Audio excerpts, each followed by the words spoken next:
like in dad shape, rusted and stuff like that. Couldn't even wind it, but they didn't want to just leave it there, you know. They took it back to their house, and they put it up on the mantelpiece after washing it off. And they're like, yeah, you know, maybe we'll take this to a clock maker and see if you can get it working. Well, in the middle of the night, they get woken up by the clock actually chiming, and it chimed the time that was on display by the hands on the clock. And so that really freaked them out, and that's a whole separate story. I don't actually remember how that story went, but that's not my story. So my story is I told that, and everyone's like hating it because it took place right near where my cousin's house was, and they didn't want to hear any more of that. So everyone goes to bed, and then like 2 in the morning, I wake up because my friend, who I really like him. He's one of my best friends, but he is so noisy. I don't know how he's ever going to get married, because when he snores, it's super loud. It's like... And he was doing this, and it was shaking the house. I mean, and I'm a light sleeper, so he was keeping me awake, and he was in another room. He was in the den on the first floor, and everyone else was upstairs sleeping. I'm like, this is unbelievable. It's like, I wish I'd tell him to put in my ears. Well, I had to go. I had to go. I had to get some water. So I'm like, screw it. You know, I'll just go downstairs. You know, use the men's room there or bathroom there, and get some water from the kitchen and try to get some sleep. So I do that, and as I'm walking back up the stairs, I'm hearing this loud snoring. You know, that business going on. And again, how the hell is anyone in this house sleeping? I'm like wide awake because of the noise. So I'm trying not to wake anyone up, you know, by walking up the stairs, which were all wooden and not carpeted. And each footstep that I took was, you know, like a creaking board. And I'm like, why do I even try? Why do I even make any effort not to wake people up with all this noise coming from the den?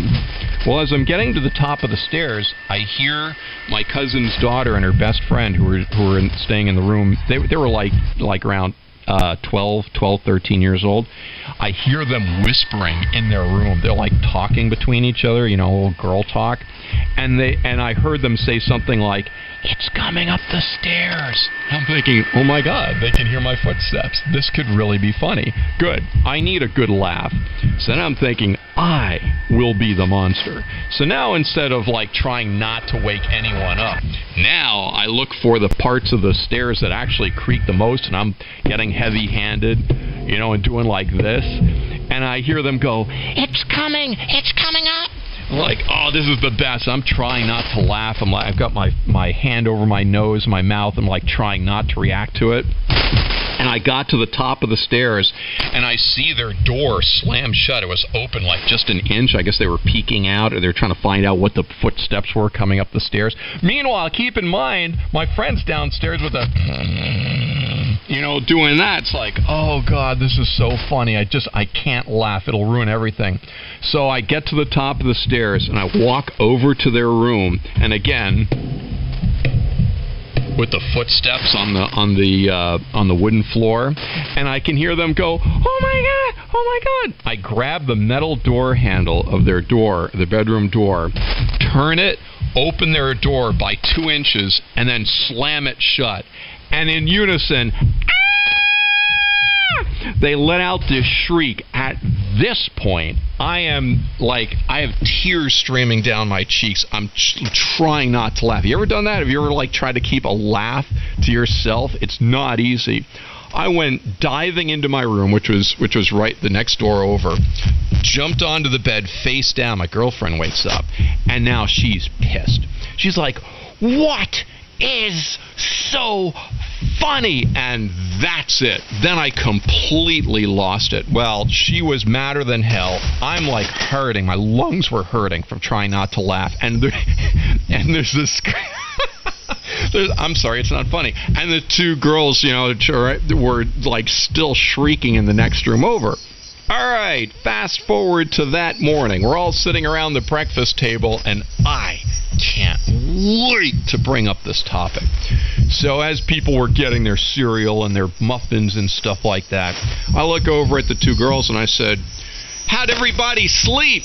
And they're looking at me like, "Are you kidding?"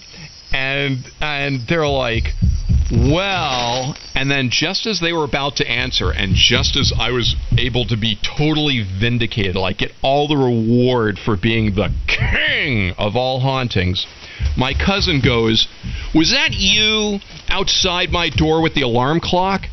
I'm like, "What?" And she goes, "Yeah, that was you, wasn't it?" I'm like, "Whoa, ho, what are we talking about here?" And she goes, "The old style alarm clock, was that like one of your like sound effects on your phone, like an old ringing sound at 4:30 in the morning?" Now, I was not up at 4:30 in the morning when I was doing my haunting, my N1 BCG haunting. It was like 2, or maybe it was 1:30. It was much earlier. And I'm looking at her, and now she's derailing my story. You know, I wanted her daughter and her best friend to be like freaking out over, "Yeah, the boogeyman came up the stairs and opened our door." That's what I was waiting for. Oh no, there's this other story which is derailing my story. And I'm looking at her kind of mad now, because like, what are you doing here? And so she goes, "Yeah, so I wake up because I hear this alarm clock, and I got up because it wouldn't stop ringing." Now remember, I'm a light sleeper. I didn't hear this. She goes, "Yeah, so finally I got up and went to the door, and the moment I opened the door, there was nothing there. I think that was you standing outside my door with your iPhone playing old alarm clock sounds." I'm like freaked out now, like, "No, that wasn't me." And she goes, "Yeah, but that's so you." I'm like, "That wasn't me." I said, "And what exact time was this?" And she mentioned it was like, 4 something in the morning. I said, "Wait a minute, that sounds very familiar. Are you sure of that?" She goes, "Yeah, because when I went back to bed, I looked at the clock, and that's what it said." Well, ladies and gentlemen, the time that she said she heard that alarm clock was the same hour and minute, literally the exact same hour and minute of that alarm clock from the story that I had read to everybody, that alarm clock was set to. And that was a different house, and that was like 40 years earlier. So how about that? N1 BCG's haunting, 0. The real clock lady.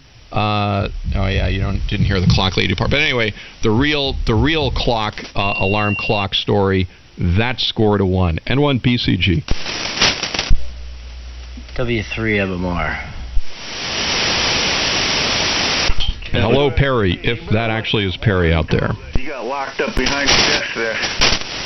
Yeah, it's me. Hold on real quick. I just want to make sure everything's working here. Hold on, let me unkey. All right, we're good. How's this microphonium sound? This is an old Turner 500 dynamic microphone that I got off of QRZ for $20. It's a cool looking mic. Does it sound okay? Yeah, I think that's a great contribution to the net. I know, yeah, I know. It's not a contribution to the net, but anyway, I'm recording. Got everything set up here, so the Paranormal and Supernatural Net will be all over YouTube for the 3rd year in a row.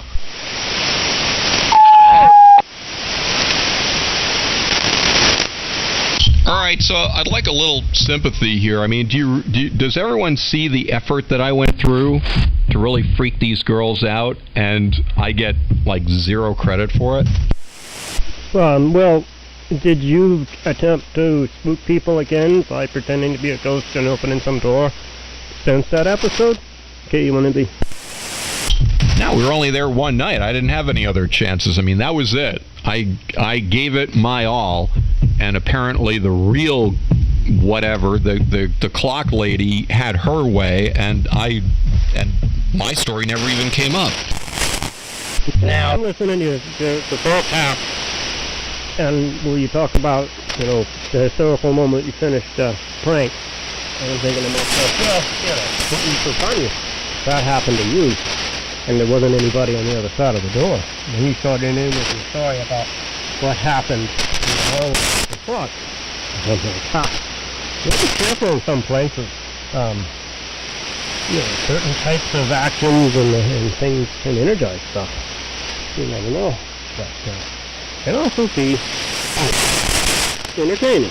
There is an entertainment factor to going into a creeped out house that is known spook, that does messed up things, and shaking it like you're hunting deer. It's craziness, but it's a thrill and a half. Something I don't ever find anywhere else. Got its own touch to it. Hit you in a bit. And yeah, Perry, the mic sounds really good. Thanks. Well, now Clark, did she say? I must have missed the lady part, the clock lady. Now, are you referring to the clock lady as the one who was saying, like, yo, dog, you were outside my door with your iFood? Is she the clock lady, or is the clock lady the one that was standing outside of the door, which wasn't you? Is it the ghost of the clock lady? Am I getting this right? Yeah, sorry about that. The story, the Ghosts of Block Island book, which I have, which I think is great. It's called The Ghost of the Clock Lady, or maybe it's just called The Clock Lady. But what the story is that these people were driving. This is 40 years earlier on Block Island. These people were driving along on a dark and stormy night, and now I remember it is they saw a woman. I forgot this part. They saw a woman standing on the side of the road holding a shiny object, and they thought she was just walking along the road. But when they stopped, they stopped because they thought she needed a ride. And so they went back and they didn't see her, but then they looked down and they saw this alarm clock, and they thought that might have been the thing that she was holding. So they thought she like dropped it and took off. So they picked up the alarm clock, this old, like old school round alarm clock, and took it back to their house. But the hands were frozen at one particular time, and they couldn't wind it. It was all rusty and everything. But when they put it up on the mantelpiece later that night, like early in the morning, they heard an alarm clock go off, and it was that clock that there's no way it could have worked. And that was this, and the time, according to the book, that was on that alarm clock was the same time that my cousin, she's not the clock lady, my cousin thought that I was waking her up with a like an old style clock alarm on my phone outside her door. But when she went out to look to see that it was me and yell at me, there was no one there. I got you. Makes sense now. Sorry, hold on. I'm not talking to the right mic. Yeah, it makes sense now. Yeah, so all the haunting and everything that I did, walking up the creaky stairs and stuff like that with my friend downstairs and the, snoring and stuff, that didn't get any ratings at all when it came to haunting that night. No one talked about that. All that I heard at the breakfast table was my cousin saying that I was the one outside her bedroom door with the alarm clock sound effects, which I was not. Ah, okay. Yeah, I don't have a story yet. Once I get all settled in here, I got a story or two from this year, actually. These are things that happened recently. Things are awry over here, and like I just tried unbolting this microphone and my shirt off. Everything's falling apart. But anyway, it's good to hear everyone, man. Don, good evening to you. You're coming in good. Good evening, everyone else. Good evening. I guess Steve already had his story. I want to hear the Blue Hand story again later. I mean, theoretically, I could tell the Blue Hand story because I've heard it so many times. But Steve, I want Steve to tell it because it's his story. But I don't want him to skip through it. Like to him, it's like no big deal, and to me, it's like, I mean, it's not a spoiler. It's just, a blue hand sticking out of a closet in a bedroom when you wake up and you see it. Seriously, how many people on Frequency, if they woke up and they saw a glowing blue hand protruding from their bedroom closet, it's like, what would you do? According to Steve's story, and this is, again, it's not a spoiler because there's way more to this, he just, like, shrugged it off, rolled over, and went back to bed. I mean, I would have bolted out of the house and ended up at a hotel that night, and the next morning my house would be on the market for sale. Anyway, alright, I got another one for you. Similar to the Blue Hand. So Sherry and I were on our honeymoon. It's WA1QIX Friday. We're on our honeymoon, and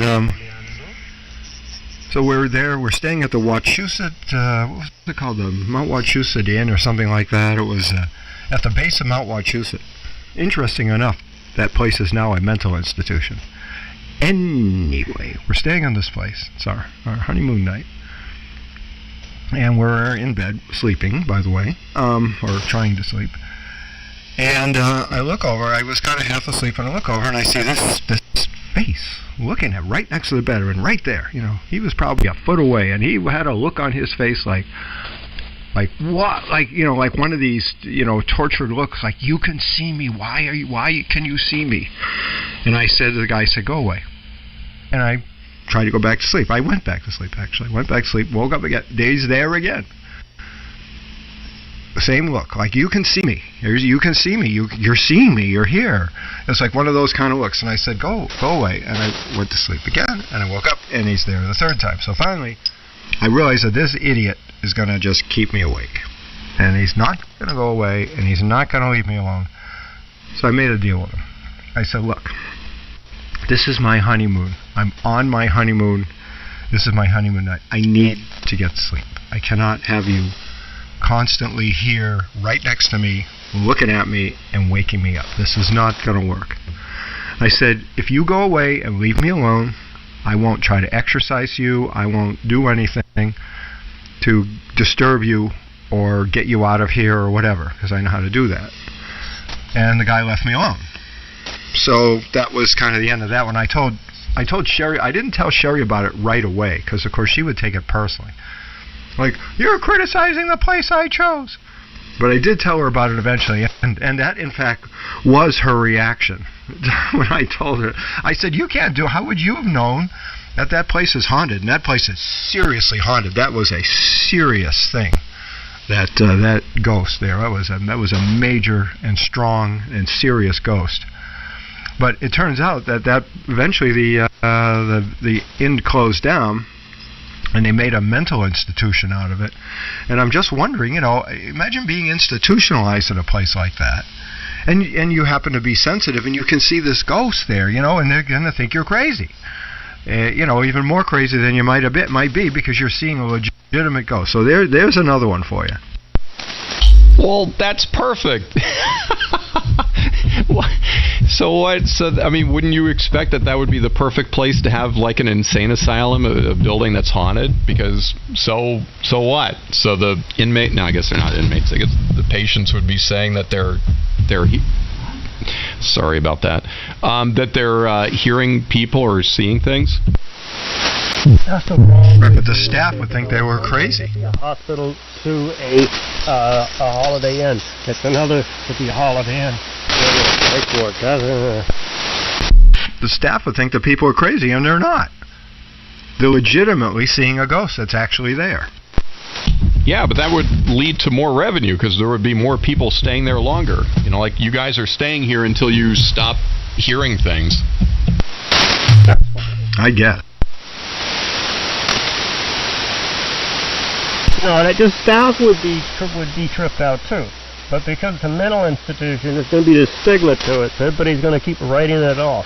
But they're going to keep getting scared about it. So the whole place would just be stirring with negative energy. Don, I take your opinion on that all very seriously. Hey, Clark, what is that friggin' banging in the background? Yeah, that's what I was just about to. Can you explain how you're going to exercise if the ghost banging on your roof? Okay, so I'm sorry you can hear that. That's been going on for the past couple of days here. Apparently, there are. Have you? You know, I know a lot of people don't believe in the zombie apocalypse, but these guys have been. They're not very bright, but they've been bothering me like around this time every day for the past. I guess it's been like 5 or 6 days. Oh, come on, what are you having a new roof installed? Or what? Is that the freaking bedboard banging up against the wall? Is she hot? Come on, Clark, tell us. No, that's actually outside, and it's really irritating because it's like I have to leave the speaker of the radio cranked up because there's that in the background. Yeah, that's what. What are they doing? Installing a new roof? The rhythmic. A four at a time, laying them 3 tabs. Are they installing a roof? Man, that's the sound of them trying Yes. to get in. It is it's the zombie apocalypse. Trust me on that. It happens. Actually, I like my story with the headboard before this is better. the kind of thing that makes me a believer. Clark, it's time you let that woman out of that hole in the wall. All right, I'll tell you what. This is ridiculous. Let me try to address this. Hold on a second. I actually have an HME wireless microphone here. Hang on a second. Let me get that hooked up. Hold on. Sounds like shingles to me. No, I will. You know what? We're gonna do a little tour of N1BCG here. You guys can hear firsthand. Hold on a second. Hang on a second. Let me get this set up. I still think it's a headboard, man. I don't know what you guys are thinking, but how hot is she? Yeah, we're getting there. Man, this is the zombies. They're trying to get in.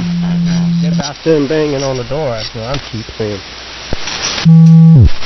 All right, enough of this. I got a wireless microphone here. Hello? Let's see if this thing works. I'm gonna go deal with this. These freaking zombies are crazy, and they're making me nuts. Hang on. Hey!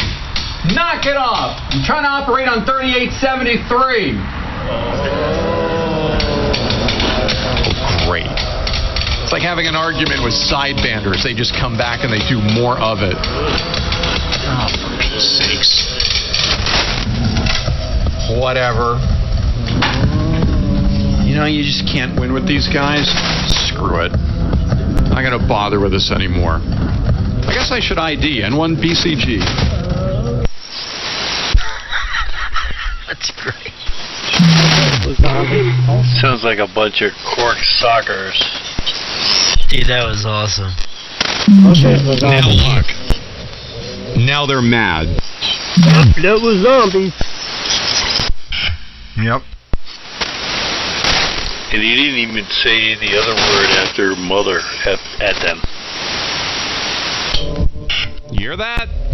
You hear that? You guys happy now? It was just banging before. Now this. So at 6 o'clock, if you want, I can tell the blue hand. I think we need to hear the blue hand story. Absolutely.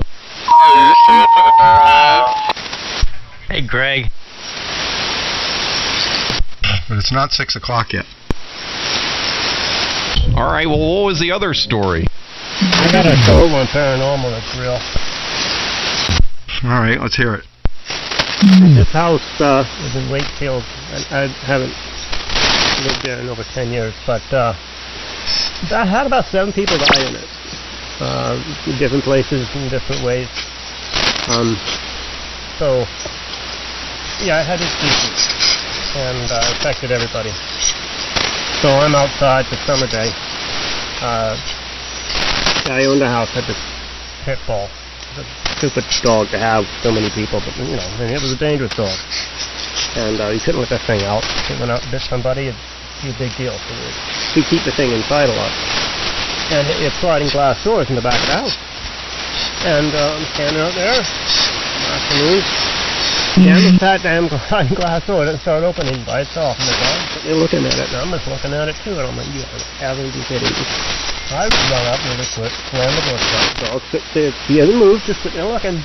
I run back out, I turn back around, and then that damn door starts to do it again. It starts cheesily creeping open. I'm like, you know, this isn't funny. I closed the door, and then I went inside and sat inside, pulling the wall. And I could go on forever about that house. But it was unnerving. And then there was 3 episodes where the dog actually just was outside. Nobody could figure it out. So that thing, whatever was beyond the people that died there, was dangerous. Stuff like that can set fires, it can leave doors unlocked, it can do all kinds of things. But we had a long time dealing with that. But, you know, that's how living in places goes. Sometimes you can make it work, and sometimes you have to move on. See what you're going to do. Yeah, that's a good one. Don, you did not disappoint. Yeah, I lived in a house like that. I mean, that place had issues. And what got creepier is finding out about identities and all the people that died in the place. So, yeah, poor soldier took his life in that place. He didn't mean to. He was just using something he couldn't control. And when he was in Afghanistan, they had him guarding poppy fields. Well, how do you think he got the habit? Why are you guarding poppy fields? You think he'd go over it with a bunch of napalm or something? No, they're guarding it. Come home and got a habit, and then habit took him. So yeah, all in that one house. Yeah, I lived in a house like that back in 1977 down in Fall River, Massachusetts. I rented this house in the French section of town. I was a good French boy working at the local radio stations. So, you know, Mrs. Levesque, nice French name, was more than happy to rent me this house. So I rented the house, and I stayed. It was a little house, a little bungalow, typical Fall River sort of house. And the landlady and her daughter lived on the property in another building. They had like a 3-decker there, and I had this single-story bungalow. So I rented it, and as I lived there was one part of one of the rooms which every time I went, it always felt cold. I mean, it felt cold. It was a clammy sort of cold that I couldn't really figure out.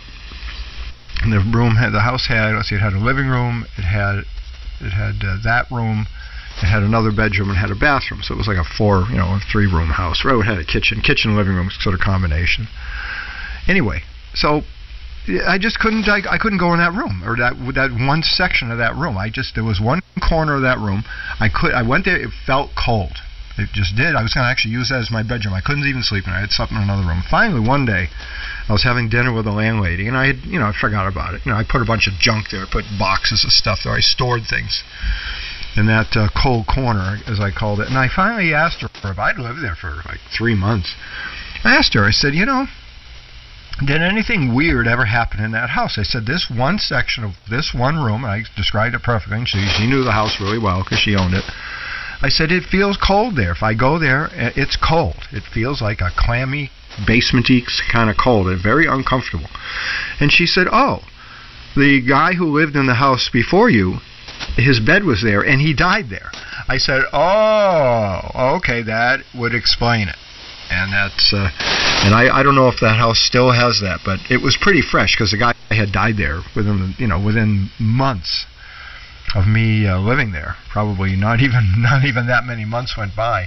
But I had no way of knowing it other than that place and that house was very, very cold feeling. It was a kind of like you said, like a basement-y sort of dank kind of cold. You don't want to say. But she was not surprised. What's funny is the old woman didn't flinch, didn't bat an eye. She wasn't surprised at all. I mean, she's a very old woman, been around a long time. When I told her that it felt cold there and that, did something happen? Oh yeah, the guy who lived there before you died. Interesting stuff. All right, isn't that supposed to be disclosed? I mean, isn't there something like in the renter rules that when things like that happen? I know that they have that in Connecticut. If you buy a house and someone died in it, that's got to be disclosed to the buyers. Well, this was in 1977, and those such laws did not exist back then. Apparently, it became quite a problem in the meantime. Yeah, I don't know what happened after I lived there. I mean, I lived there until I moved out of that area, moved up to Marlboro. So I lived in that house. Everything was fine as long as I didn't go stand in that place in the house. It was fine. There were I never saw any apparitions there or anything like that. It just was very cold feeling in that one spot. Sure, you got to keep the beer. You ever figure out how he died?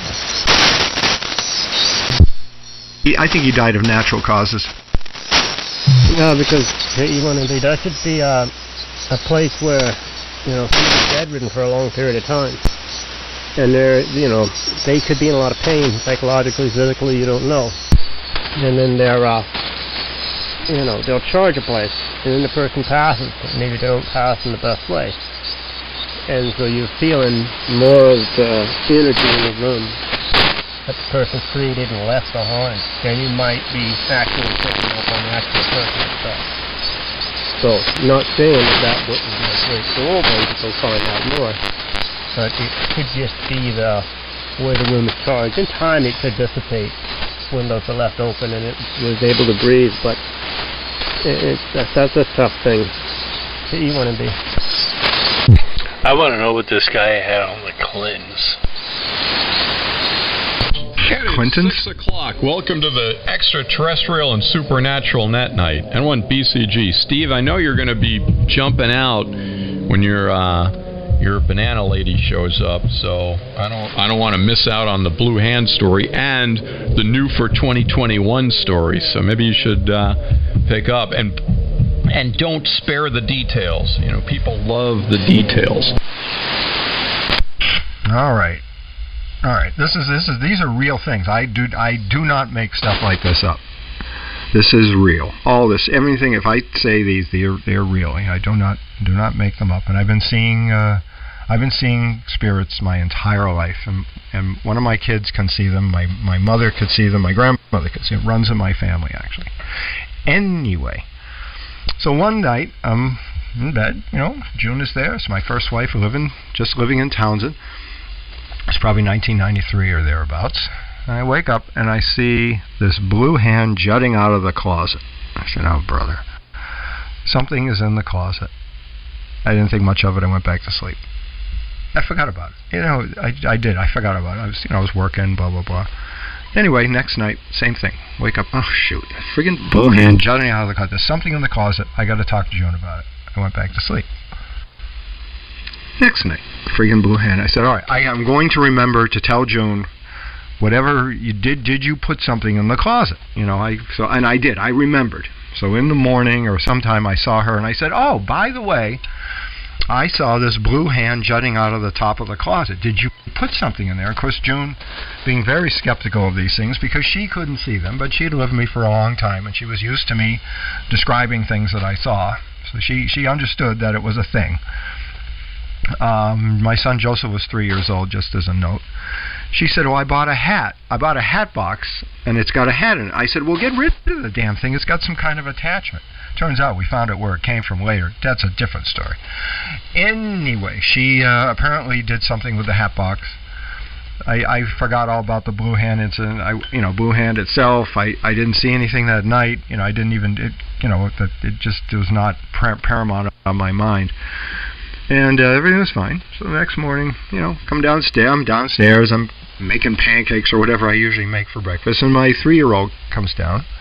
Joseph was 3 at the time, and he says, Daddy, I saw a blue hand coming down out of the ceiling above my bed. June says, oh my God. I said, where did you put it? She says, I put the hat box up in the attic above Joseph's bedroom. I said, you have got to get rid of that thing. Take it out of this house. It has got to go. But when Joseph said that, she actually, that added a lot of credibility because my 3-year-old child is not going to make that up. He had no clue about this damn thing. June and I hadn't talked about it or anything like that. And when she says, oh my God, I mean, she couldn't believe it that Joseph said, he said, you got to get rid of that thing. So anyway, and Joseph remembers the incident. That is the blue hand story. As I said the first time you told that story, I would have been out of there that night. I mean, Steve, again, I don't understand how you could have just saw the glowing blue hand sticking out of the closet door or whatever and been like, oh yeah, okay. I mean, I want to hear more about that part because I mean, this is where you and I would do very different things. Me, I'd be like out of there. If I ever saw a blue hand sticking out of my closet door, I'm gone, and I'd never set foot in the house again. Yeah, that's... What was the house? What was the hat? You consider the hat, you consider the problem. End of story. That's because you haven't been seeing these things your whole life. When I was a little kid, I was scared because I would see ghosts in places, and I didn't know what they were. My parents were too dumb to tell me. Oh yeah, you know, you're able to see. I could see auras around people, and I used to ask my mother about it. Well, what am I seeing? What is this glow that everybody has? Joseph asked. I remember Joseph asked. Still remember it like it was yesterday. Joseph asked me. He says, "Daddy, what's that glow that's around everybody?" And I said, "Well, what's it look like?" And I wanted him to tell me. He said, "Well, you know, it's kind of like here," and he kind of traced around me, my body, about how far out he saw the glow. And I said, "Well, what color is it?" He said, "Well, yours is blue. Mummy's is red," and Michael was born at that time. Joseph was probably about 5 at this point, and Michael's is blue also. And I said, "Well, you're seeing our auras. That's our spirit inside of us. That's what you're seeing." And he, you know, he wasn't scared because I told him what you're seeing is a natural, normal thing. Joseph has seen a lot of ghosts, and he and I have seen some together, in fact. So yeah, so Clark, if you've seen these things your whole life, it's not anything unusual. There's nothing different about it. So one night I'm watching TV. So this was kind of an interesting one. I'm in Townsend. This was recently. I'm looking at the boob tube. I'm sitting in my TV room, and I look out the window. I don't know, something caught my eye. You know, it's like I saw something move outside the window. Well, I live in the middle of 100 acres, so, you know, if I see something outside the window, I look at it. And there's a face looking in the windows, person standing outside the window looking in. I said, "Wow, it looks like my cousin Paul." And it disappeared. I said, "Oh, all right," didn't think much of it. I said it was some spirit. You know, I looked out there was nobody there. I said, "Yeah, it was some ghost or something out there looking." So I didn't think anything of it, went back and watched my TV program.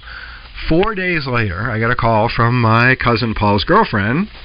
Paul had died 4 days earlier, which nobody knew because Paul lived alone and he had a fatal heart attack in his house and he died. And what I'd seen, it turned out one of my brothers, my brother Matthew, Paul also showed up to his place, which Matthew didn't tell me that until we were actually at the wake, and I had mentioned that. No, we were actually at the funeral, and I mentioned something to Matthew about seeing Paul. He said, "Oh no, you did too?" He said, "Yeah, same here.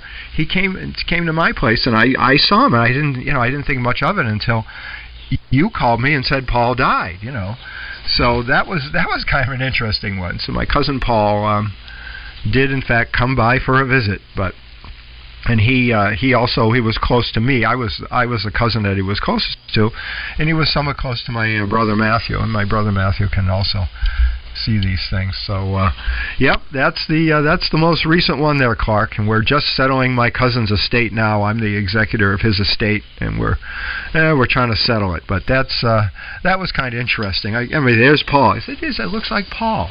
I didn't think anything of it because, why would I have thought my cousin Paul died? He was only 59 years old. He was a lot younger than me and seemingly very healthy. But you never know. All right, so I have a technical question here. You said that the male aura is blue, the female aura is red. I guess that's where they get sort of like the blue and pink. All right, close enough. Anyway, so here's the thing. If the hand sticking out of the closet that was associated with the woman's hat was blue, how does that work? Because that's wrong. Males and females can have any number of color auras. June's happens to be red. Mine happens to be blue. Michael's is kind of bluish green, but people can have different color auras. I've seen everything from white. There's all range of colors.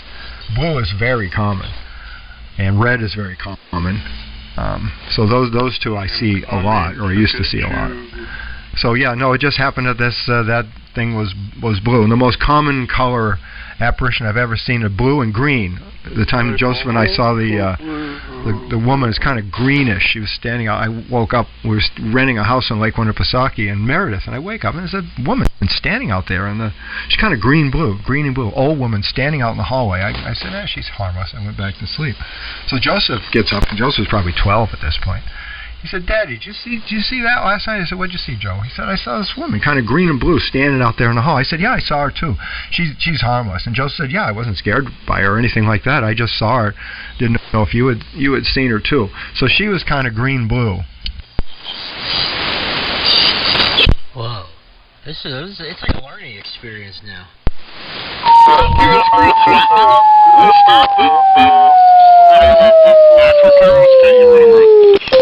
Right,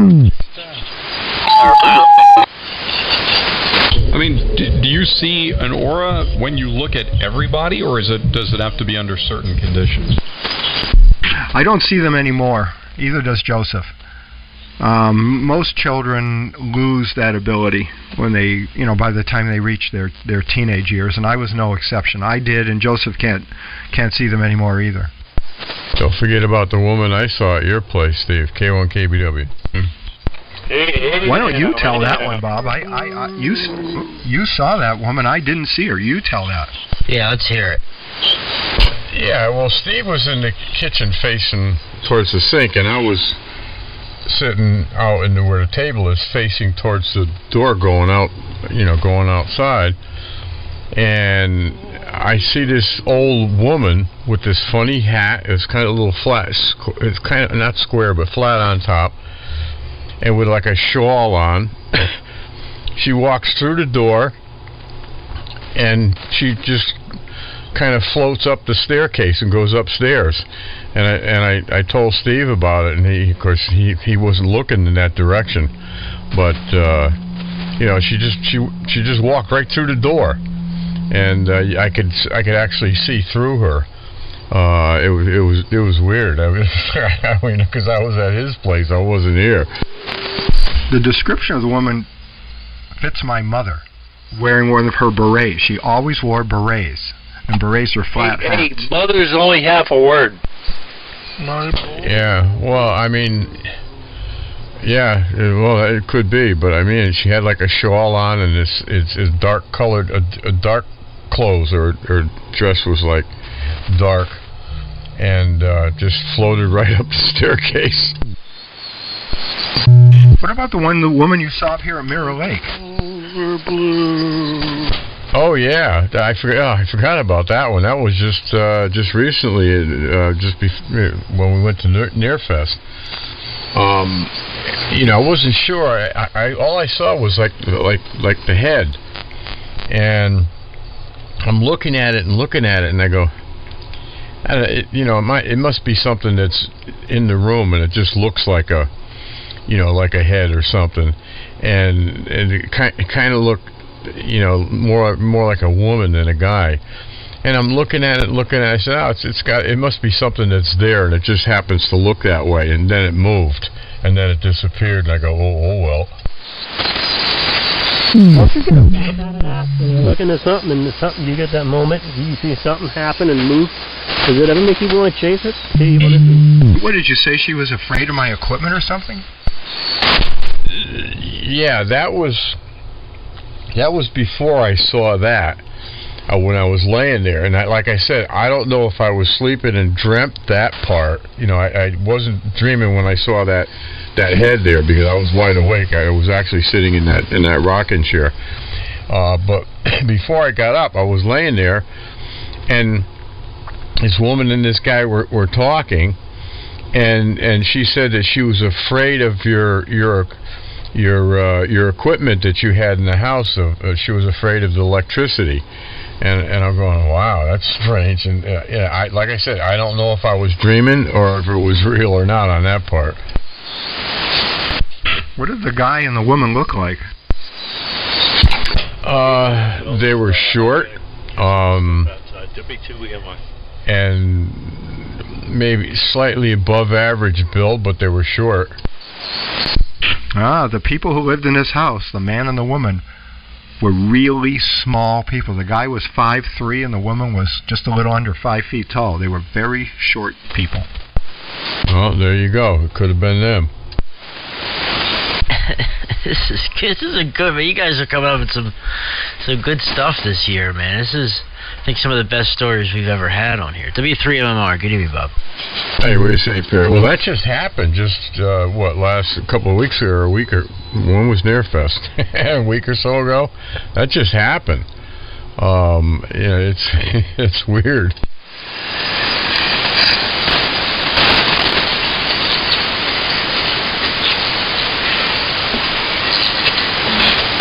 Anyway, K1KBW. Maybe somebody else has got something else, too. WA1QX. I got to call my son, Michael. He just called me a minute ago, so I'm going to call him right back. WA1 Queen Item X-Ray. Okay, K1KBW. Yeah, when you come back, Steve, let us know if you're going trick-or-treating with your friends. In one GIC. No trick-or-treating. I shut my my light off, and but that shuts my camera off outside, and I go, I ain't no good. In case little kids, there's no problem, but you get these big kids that decide to come around, they're gonna soap your car up and throw eggs and stuff like that. So I said, I'll just go out. I unscrewed the light bulb on the porch light because it's plugged into the porch light. I unscrewed it, turned the camera back on because I want to see what's going on. I have automated Halloween. I ended up a couple of years ago. I found one of those old-style candy vending machines. Where you have the candies lined up, and then you put the coins in. You pull the lever out, and it drops it into the tray. I have one of those sitting at the end of the driveway there. So the people want some treats. All they got to do is take some of that UNICEF money they've been collecting in a little box, dump the coins in, and they can have anything they want on BCG. There you go. We might as well make some money. Well, I mean, I don't charge a lot. It just breaks even.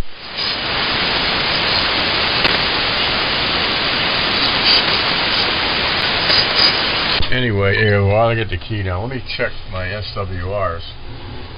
Oh, I'm running too much power. Maybe it's SWRs. Let me check. Put that on reverse. Running too much power. Turn that down like that. That one that way. That's 0. There we go. No SWR. No, it's not obscene power, but I'm going to turn it down a little bit anyway. There we go. Okay, sorry about that, guys. I just had to adjust my tuna fish. Hey, Bob, I don't know if you've got Ken, as in Kerry and Ken's phone number. I sent Kerry a text message asking if Ken was going to be on. Last year, he was the star of the night telling his ghost hunting stories, but I haven't been able to reach him. Oh, yeah, that's right. He did ghost hunting. He's got the equipment. I was going to buy one, but I didn't get one. To detect anomalies and so whatever in the room, and they're not expensive. They're only like $30 or $40, and I still may get one. But this is in an old house, and we had it built, so nobody else was here before us. It was just an empty field, so there's probably nothing here.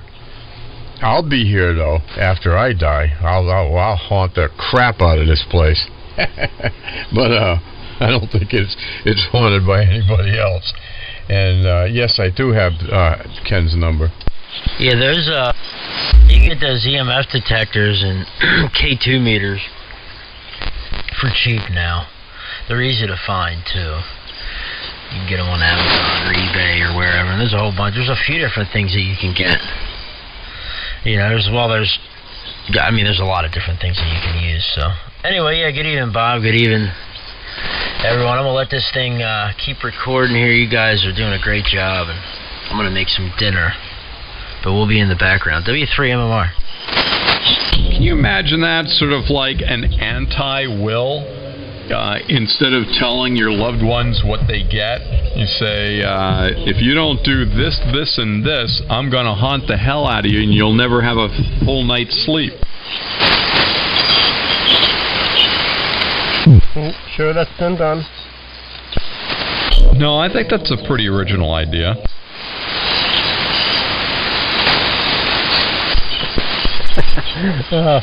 Katie went into for the... Oh man, ghost hunting. Yeah, did that. The off-the-shelf equipment is really cool, and it works. There's things you can do. It's an exhilarating thing to do. You go into a place, you see something that's not, supposed to be there, and you go chasing it, like you're hunting something. And it becomes, you go the opposite direction, don't run, you go to it. No, you're chasing it. That can be pretty interesting, a lot of fun. If you're sensitive enough. I remember the Ghost Adventures guys, one of their producers, giving a seminar in a library down the street. And I asked him, I said, do you notice that some people can take equipment and get all the results, and other people can take the equipment and get nothing? He goes, exactly. I don't understand it. I can't get anything when I use it. The other guys, they get all the results. I said, there you go. Some people are just gifted with it. To even a bait. You're not using the right bait. I've had ethics. That's an ethical issue, using somebody as bait, because there's lots of mentally disadvantaged people on drugs that you could use as ghost bait, and that's just not morally ethical, I don't think.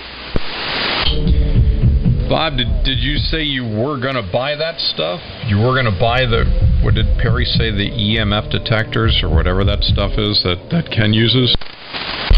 Yeah, I was going to buy one then when he was talking about it last year, or maybe it was a little over a year ago.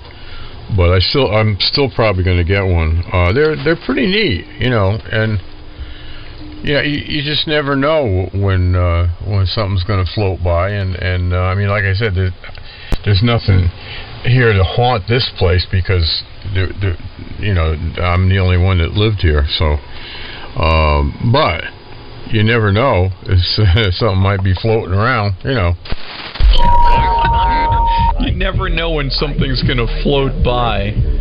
The only time I've ever seen anything like that actually on a video, these guys who do urbex videos, urban exploration, basically their whole thing is going into abandoned buildings like malls and insane asylums and hotels, whatever it is, buildings that have been abandoned, and they go in there with their video cameras and stuff. Well, one episode they decided they were going to go to an asylum, some asylum that closed in the 50s and it's been decaying for over half a century, and they brought some of that ghost detector stuff with them. And one of the things that they had was sort of this AM/FM radio with a scan function, but it was rewired so that when you scanned, it didn't lock on to an actual broadcast station. It would only stop in between stations.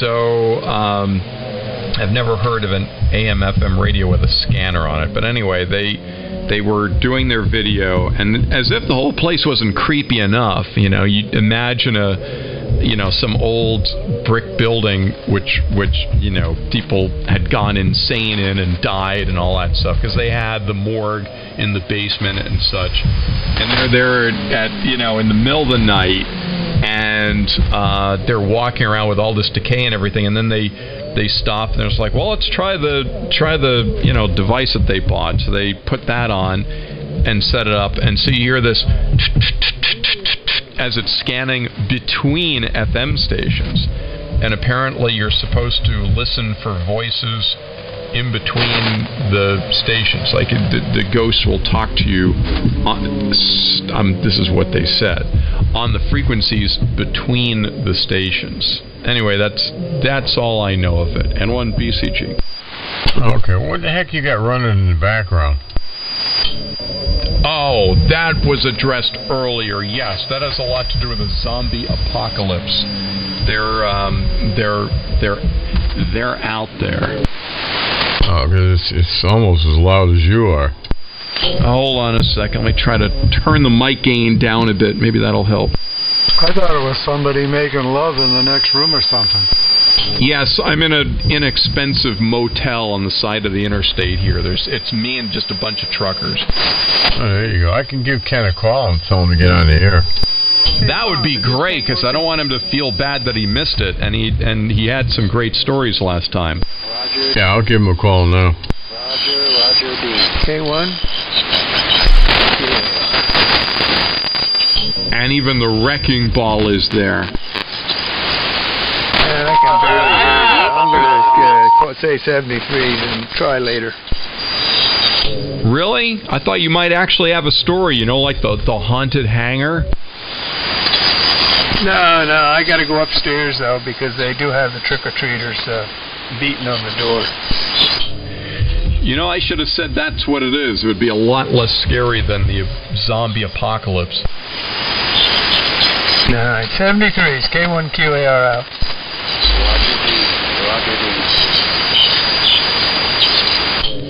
Yeah, so the follow-up on that story, these urban exploration kids, they're like in their 20s. Anyway, what was really weird about it is when they were running this scanning radio, it was an AM/FM radio with a scanner on it. I don't quite understand that.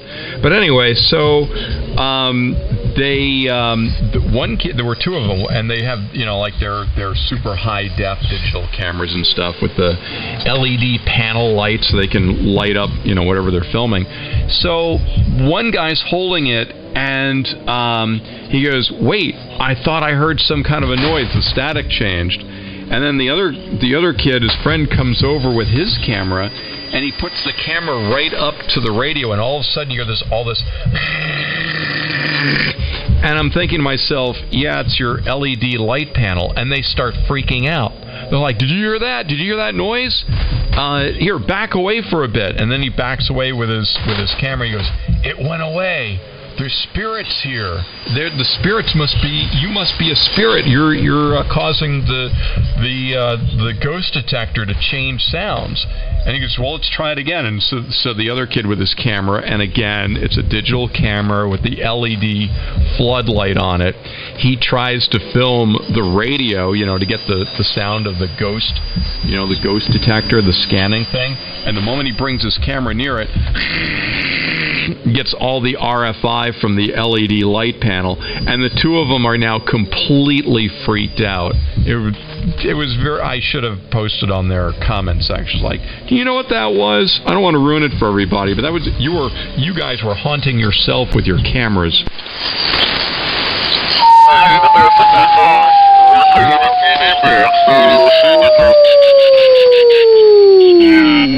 That's what they use on there, and it's the same thing, Clark. That's what they pick out all kinds of voices and things like that. That's a pretty cool show if nobody's ever watched that. If you're talking ghosty stuff, so KE1MI.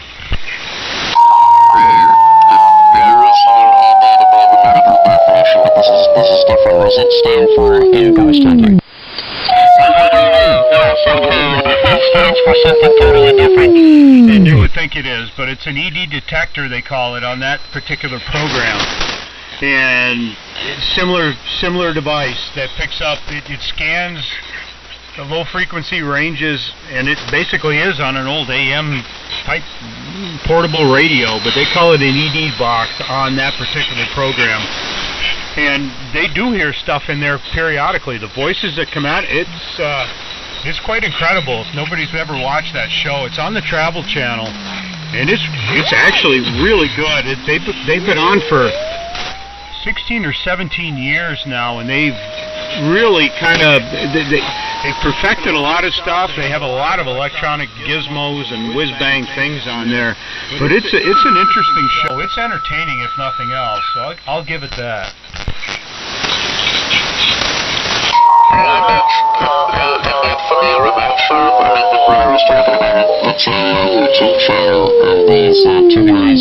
Urbex, they do urban explorations. I mean, they're two kids in their 20s, they're good friends, and they go all over the world, actually, and explore abandoned buildings. And this one that I'm referring to, they brought their ghost detector into an abandoned asylum that had been abandoned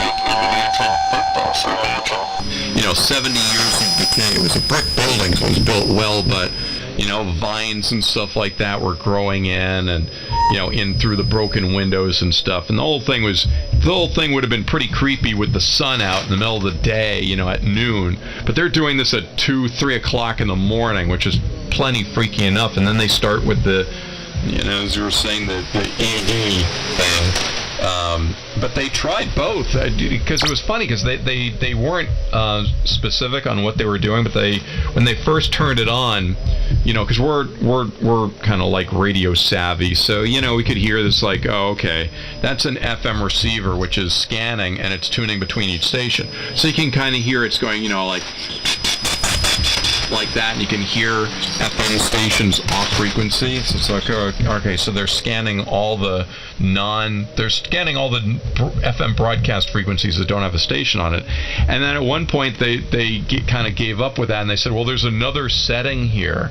And then all of a sudden it started scanning, and you could tell it was AM. It basically, whatever it was, they switched from FM to AM, because now you could hear, like 10 kilohertz heterodynes, and you didn't hear the white noise anymore as it was scanning. But the thing I'm thinking of is like, wait a minute. So they've got an AM radio which is scanning between strong stations, and it's in the middle of the night, they're going to be getting skipped. So and their whole point is they were listening for voices. It's like, oh well, this should pay off. All they have to do is, stop on some station, that's skipping in, doing like, what is it, that Art Bell program? Or reruns of Art Bell, or maybe some talk show talking about politics or some other scary topic, and they'd be freaking out. But anyway, so that's what was going on there. And one BCG. W3MR, make sure I got it. Yeah, well, Clark, how that works is it doesn't stop on a frequency. Okay, it keeps scanning through all these, frequencies very fast, and the point is to hear a word or multiple words, a sentence over multiple frequencies. So it's not like it's stopping on 38.71 kilohertz for, and then they stop it right there. Oh, we hear a voice, let's stop it. No, it keeps going. You can't stop it. So you're hearing words and sentences or intelligent responses to your questions. You know what I mean? What are the chances you're going to ask a question, get an intelligence response to it over 30 frequencies? You know what I mean? So that's how that works there. And I think, Greg, you were talking maybe about Ghost Adventures. I walked into the room as you were talking about that, but on the Travel Channel, I watch that show all the time. And they have so many different electronic gizmos and, like you said, whiz bangs that they use, thermal imaging. I mean, the guy's got a lot of money stuffed into this stuff. So, but yeah, it's pretty cool stuff. W3MR. Yeah, Zach Bagans, Perry. Yep, Zach Bagans is the guy's name, KE1MI, who runs that show.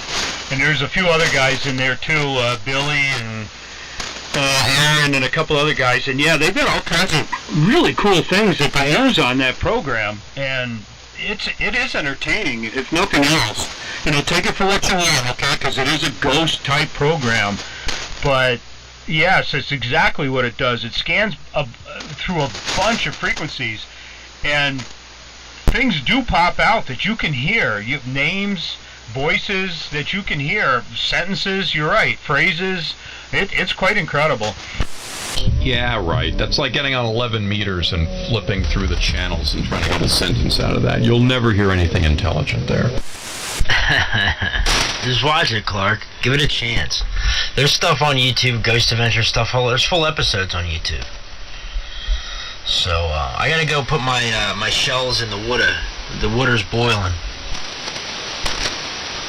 All right. Well, if other people have any extraterrestrial and supernatural stories to share, this is what it's all about on Halloween night. So feel free to do that. I know Bob K1KBW is calling Ken KC2UDZ, who was full of great ghost hunting stories last year. I hope you can reach him. Yeah, I got a brief one. KE1MI, the wife poked her head in here. Did you hear Jerry Remy died? And I said, no. I said, for those that don't know who Jerry Remy is, he was a play-by-play announcer on Nesson for the Red Sox. I said, no, I didn't hear he died. She says, I was just in a tote yesterday, digging through some stuff, and I found his autograph. She was down to Fenway Park probably 15 years ago and got his autograph. And she says, I was just pawing through a tote to grab something or get something out of it, and I ran across his... And I said, yeah, that's kind of creepy. And here he passed away, so may he rest in peace, KE1MI. Yeah, well, anybody else, feel free to pick it up. I'm sure there's stories out there. KE1 and Jen Psaki has COVID. paranormal research equipment. Got it. And, it's done some pretty advanced things. I think a simple thing to do is a Jacob's ladder. Yeah, that Jen Psaki, she's got COVID. It's that up to the Ghost Adventures. They're on the Travel Channel also. Pretty good guys. And they put on a good show. But the Jacob's ladder running in a dark room where you're just using night vision and thermal imaging, that's a creepy thing. So, how you make it? Well, obviously, a pair of rods going off in a V-shape. But on Amazon, it's like you can get a 50,000 volt DC to DC converter. It's not much current, but you make a light bulb. So what happens is the volts go to the top of the full current in this there, and they're coating the entity in the shell, and then all of a sudden that arc starts to move, and you'll be seeing blown in one direction, so it's point with something. It starts speaking in high frequency. I'm like, that's pretty cool. These need to build too. I mean, obviously, Jacob's ladder is going to be inspired and get you in the mood. For something to control something unit that puts you around. What do you want to do? Yeah, well, given that it's now after 6:30, I guess we're not going to hear from Steve. He's probably preoccupied looking for headlights. I said headlights, not headlice. He's expecting his friend over tonight to play Bananarama or whatever that game is. So, but good stories from Steve QIX as always.